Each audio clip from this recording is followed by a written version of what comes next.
నమస్తే. ఎన్నో ఆధ్యాత్మిక కార్యక్రమాలు మన ఛానల్‌లో నిరంతరం కొనసాగుతూనే ఉంటాయి. జూన్ మాసానికి సంబంధించి మాస ఫలితాలు తెలుసుకునే ప్రయత్నం చేద్దాం. నాతో పాటు ఉన్నారు మురళీధర్ శర్మ గారు, ప్రముఖ ఆస్ట్రాలజర్, గణపతి దత్తాత్రేయ స్వామి ఉపాసకులు. మహాదేవ శ్రీమాత్రే నమః. మేషరాశి వారికి అయినా ద్వాదశ రాశుల వారు ఎవరైనా కూడా ఒక విషయాన్ని గమనించుకోండి. గ్రహచారము గోచారం అనేటువంటిది వేరు. గ్రహచారంలో గ్రహాలు మారవు.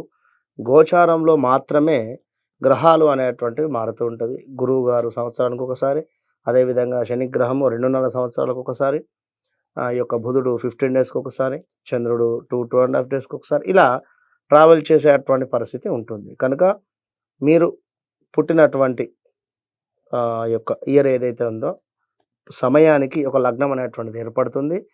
ఆ లగ్నాన్ని బేస్ చేసుకొని లగ్నము, దాని తర్వాత ఒక 12 చక్రాస్ అనేటువంటివి ఏర్పడతాయి. అందులో ఉండేటువంటి గ్రహస్థితి, నడిచేటువంటి దశ, అంతర్దశలు, భుక్తిను ఆధారంగా చేసుకొని మీకు ఎలాంటి పరిస్థితి ఉంది అనేటువంటిది ఇది 100లో 99% మీకు సెట్ అవుతుంది.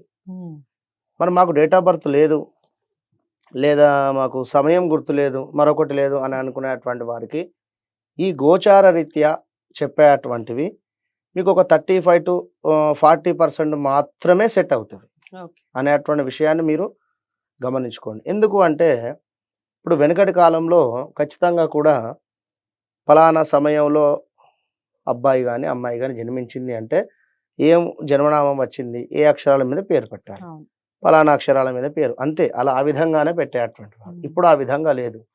ఇష్టం వచ్చినటువంటి పేర్లు పెట్టడం జరుగుతూ ఉంటుంది. జన్మనామం వేరే ఉంది, వీరి యొక్క మన జన్మనామం వేరే ఉంటుంది, నామ నక్షత్రం వేరే ఉంటుంది. విన్నరా? కనుక ఇప్పుడు ఉదాహరణకు వీరిది తుల రాశి అనుకుందాము. మరి వీరి యొక్క పేరు మా అక్షరం మీద ఉంది అనుకుందాం. మనకు మా మీ మూమే అంటే సింహరాశి రావడం జరుగుతుంది. మాకు ఆ నక్షత్రం కానీ ఉత్తర కానీ ఇట్లా నక్షత్రాలు ఉన్నాయి. మరి వీరు జన్మించినటువంటి సమయానికి తులా లగ్నము ఉన్నట్టయితే తుల రాశి ఉంది అనుకుందాము. మరి వీరి యొక్క పేరు రీత్యా సింహరాశి ఉంది. మరి వీరి యొక్క సింహరాశి బాగా లేదు, తులారాశి బాగుంది అని చెప్పడం జరుగుతున్నది. మరి ఇప్పుడు వీరి సిచ్యువేషన్స్లో వీరికి ఒకవేళ బాగాలేని సిచ్యువేషన్ వచ్చిన తులారాశి వారికి బాగుంది, సింహరాశి వారికి బాగాలేదు. ఉదాహరణకు మరి వీరు ఎక్కడికైనా వెళ్ళినా కూడా వీరి జన్మచార్ట్ చూస్తే తులారాశి బాగుంది బాబు అంటున్నారు. మరి వీరి పేరు వచ్చేసి మహేషో ఏదో ఉంది అనుకుందాం. సింహరాశి రీత్యా కూడా కొంత ఇంపాక్ట్ అనేటువంటిది ఉంటుంది అని అర్థం చేసుకోండి. వినరా? ఒక కేవలము మాది తులారాశి లేదా మాది ఫలానా కర్కాటక రాశి బాగుంది అంటే కుదరదు. డేట్ ఆఫ్ బర్త్, పుట్టిన సమయంలో ఏర్పడేటువంటి లగ్నాన్ని బేస్ చేసుకోవాలి. దశలు, అంతర్దశలు చూసుకోవాలి. ఎట్ ద సేమ్ టైం మీ పేరు ప్రకారం ఏదైతే ఉందో, మీ నామ నక్షత్రం ఏదైతే ఉందో దానికి ఈ యొక్క జన్మ నక్షత్రము, ఈ యొక్క జన్మనామము సెట్ అయ్యిందా అనేటువంటిది మాత్రము చూసుకొని ముందుకు వెళ్ళండి. గురువుగారు, ఇక తదుపరి రాశి మిథున రాశి. మిథున రాశి వారికి ఏ విధంగా ఉందండి జూన్ మాసం అనేది? మిథున రాశి వారికి 2021, 22, 23 నుండి 23 వరకు అస్సలు బాగాలేదు. మిథున రాశి వారిని ఎవరైనా టచ్ చేసినా కూడా ఎంతో కూడా వారి కడుపులో ఎంతో బాధ ఉన్నది. మిథున రాశికి సంబంధించినటువంటి వారు ఎంతో తెలివితేటలు కలిగినటువంటి వారు. ఎందుకంటే మిథునం అంటేనే అక్కడ సింబలు ఇద్దరు ఉంటారు. ఎక్కడైనా కూడా సింబల్ ఒకటే ఉంటుంది. కనుక మిథునములో ఉండేటువంటి వారికి డబల్ మైండ్ సెట్ ఉంటుంది. వారు ఒక్కరే అయినప్పటికీ కూడా ఒక 2-3 వర్క్స్ చేయడానికి ఇంట్రెస్ట్గా ఉంటారు. అంతటి తెలివితేటలు ఉంటాయి వారికి. కనుక అలాంటి వారు 2021 మనకు మే, జూన్ నుండి కూడా అష్టమ శని మూలకంగా ఎన్నో ఇబ్బందులు, స్థాన చలనాలు, ప్రదేశ మార్పులు కావచ్చును, భార్యాభర్తలలో గొడవలు కావచ్చును, కోర్టు కేసులు కావచ్చును, చిల్లర తగాదాలు కావచ్చును, 1, 2 కాదు, చాలా చాలా నలిగిపోయి ఉన్నారు ప్రతి విషయంలో కూడా. ఎవరికైనా సమయానికి డబ్బు ఇస్తాను అని చెప్పి ఒక దగ్గర నుండి తీసుకున్నా కూడా వారికి తిరిగి ఇవ్వలేనటువంటి పరిస్థితి. అలాంటి సిచ్యువేషన్స్లో ఈ యొక్క మిథున రాశి వారు ఉండడం జరిగింది. మరి ఇప్పుడు వీరికి గురుగ్రహము 12వ స్థానంలోకి రావడం జరిగింది. 12వ స్థానంలోకి ఈ యొక్క గురుగ్రహం రావడం చేత ఆకస్మిక ప్రయాణాలు కావచ్చును, అదేవిధంగా తీర్థయాత్రలు వెళ్ళేటువంటి పరిస్థితి. ఇంకా చూసుకున్నట్టయితే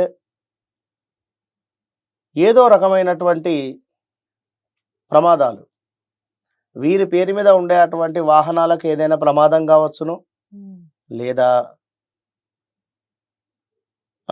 వీరే ఎక్కడైనా మామూలుగా నిలబడ్డా కూడా ఎవరో వచ్చి వీరికి డ్యాష్ ఇచ్చేటువంటి పరిస్థితి. కొంత వృధా తిరగడాలు, ఫలానా సమయానికి ఫలానా రోజు డబ్బులు ఇస్తాను రండి అని చెప్పి ఎవరైనా చెప్తే తీరా అంత దూరం వెళ్ళేసరికి పని కాకపోవడం. ఇంకా చూసుకున్నట్టయితే ఈ యొక్క మిథున రాశి వారికి 12వ స్థానంలో సూర్యుడు కూడా ఉండడం జరిగింది కనుక అధిక మొత్తంలో కోపం పెరిగేటువంటి పరిస్థితి కూడా ఉన్నది. విన్నారా? భార్యాభర్తలలో కూడా కలహాలు ఏర్పడేటువంటి పరిస్థితి ఉంది. మిథున రాశి వారికి సంబంధించి ఈ యొక్క జూన్ నెలలో మిశ్రమ ఫలితాలు మాత్రమే గోచరిస్తూ ఉన్నాయి. ఎందుకంటే శుక్రుడు వీరికి 12లో ఇప్పుడు శుక్రమౌఢ్యం ఉండడం చేత స్కిన్ రిలేటెడ్ ఇబ్బందులు అయితే రాబోతున్నాయి, జాగ్రత్తగా ఉండండి. Skin issues.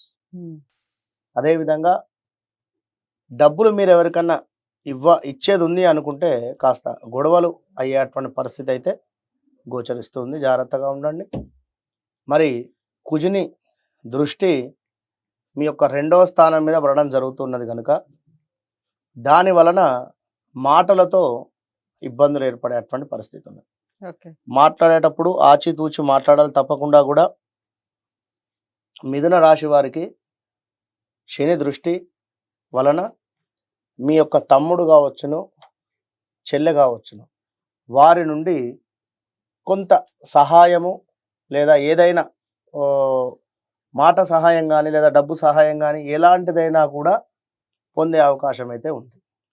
కనుక బుధుడు మీకు ఎలాంటి రిజల్ట్ అయితే ఇవ్వడం లేదు. బుధుడు అధిపతి అయినప్పటికీ సూర్యునితో కలిసి ఉన్నాడు, అస్తమించి ఉన్నాడు గత కొంతకాలంగా. కనుక బుధునికి సంబంధించిన ఎలాంటి రిజల్ట్ లేదు మిథున రాశి వారికి. ఇక కుజునికి సంబంధించి మన వీరికి యొక్క కుజ దృష్టి కూడా 7వ దృష్టి, అదేవిధంగా 6వ స్థానం మీద కూడా ఉన్నది. 6 అంటే మనకు శత్రు స్థానము, 7వ స్థానం అంటే వివాహ స్థానము. తప్పకుండా మిథున రాశి వారికి వివాహం కాని వారికి వివాహం సెటిల్మెంట్ అయ్యేటువంటి పరిస్థితి ఉంది. ఎందుకంటే 12లో గురువు ఉన్నాడు కనుక తప్పకుండా వివాహం కాని వారికి వివాహం అయ్యేటువంటి పరిస్థితి ఉంది. డబ్బుల విషయంలో రావాలి, ఎవరో ఇవ్వాలి అనుకుంటే మాత్రం కాస్త ఓపికగా ఉండండి. సంతానానికి సంబంధించి ఎవరైతే ఇబ్బంది పడుతూ ఉన్నారో నెక్స్ట్ మంత్ బాగుంది, ఈ నెల కంటే కూడా. విన్నారా? ఉద్యోగ ప్రయత్నాలు ఎవరైతే చేస్తూ ఉన్నారో వారికి తప్పకుండా గన్ షాట్గా ఉద్యోగం వచ్చేటువంటి పరిస్థితి ఉంది. విన్నారా? స్థాన చలనం కూడా ఉంది వీరికి. స్థాన చలనము, ప్రదేశ మార్పులు. ఇప్పుడు ఈ యొక్క కేదార్నాథ్ కావచ్చును, అంటే దూర ప్రాంత ప్రయాణాలు, దూర ప్రాంత తీర్థయాత్రలు వెళ్ళేటువంటి పరిస్థితి అయితే గోచరిస్తూ ఉంది. కనుక ఈ యొక్క మిథున రాశి వారు తప్పకుండా కూడా గురు సంబంధిత, అదేవిధంగా శని సంబంధిత. గురువు అంటే ఏమిటి? మనకు శనిగలు కావచ్చును. అదేవిధంగా శని భగవానునికి నల్ల నువ్వులు దానంగా ఇవ్వండి. గురుగ్రహానికి సంబంధించి ఏదైనా దేవాలయంలో శనిగలు కాస్త నానబెట్టేసి వాటిని ఆంజనేయ స్వామి దేవాలయం కావచ్చును, లేదా ఏదైనా సాయిబాబా దేవాలయం కావచ్చును, దత్తాత్రేయ స్వామి దేవాలయం కావచ్చును, అక్కడ భక్తులకు పంచేటువంటి ప్రయత్నం చేయండి, మంచి ఫలితం ఉంటుంది. సో మిథున రాశికి సంబంధించి ఎలాంటి దానాలు చేయాలి, ఎలాంటి పరిహారాలు చేసుకోవడం వల్ల ఎలాంటి ఫలితాలు ఉంటాయని తెలుసుకున్నాం కదా. తోచా తప్పకుండా పాటించే ప్రయత్నం చేయండి. ఇంకా ఏమైనా డౌట్స్ ఉంటే కామెంట్ బాక్స్లో తెలియచేయండి, లేదా గురువు గారిని మీట్ అవ్వాలి అనుకుంటే స్క్రీన్ మీద కనపడే నెంబర్కి కాల్ చేయండి. వీడియోని లైక్ చేసి షేర్ చేయండి, ఛానల్ని సబ్స్క్రైబ్ చేసుకోండి. తదుపరి రాశితో మళ్ళీ కలుస్తాను. అంతవరకు సెలవు, నమస్తే.